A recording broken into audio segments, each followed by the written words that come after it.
Hello, আপনারা কেমন আছেন? আশা করি সবাই ভালো আছেন। ভালো থাকুন, সুস্থ থাকুন, এটাই চাই।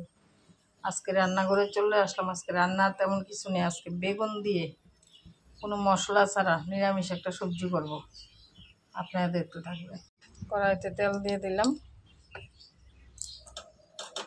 ফোড়নে দেব মেথি, কারণ অনেক সময় নিরামিষের দিন কিছু থাকে না রান্নার, সেই জন্য আপনারা ট্রাই করে দেখতে পারেন।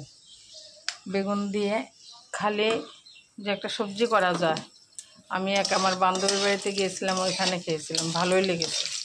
আপনারা ট্রাই করে দেখতে পারেন, হয়তো ভালো লাগতেও পারে। মেথি দিয়েছি, এখন বেগুনগুলো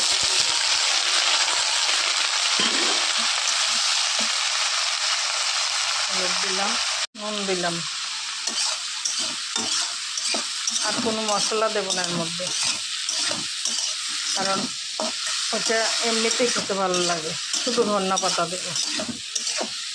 আপনারা ট্রাই করে দেখতে পারেন, আসলে খেতে ভালোই লাগে। আমার কাছে তো ভালো লেগেছে, আপনাদের কাছে কেমন লাগে বলতে পারি না, দেখতে পারেন।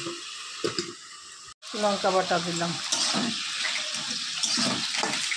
পরিমাণ মতো জল দিয়ে দিলাম। আগে নুন দিয়েছিলাম, তার জন্য অল্প একটু নুন দিলাম। ঝোলটা ফুটে উঠেছে, এখন ধনিয়া পাতা কুচি দিয়ে দেবো।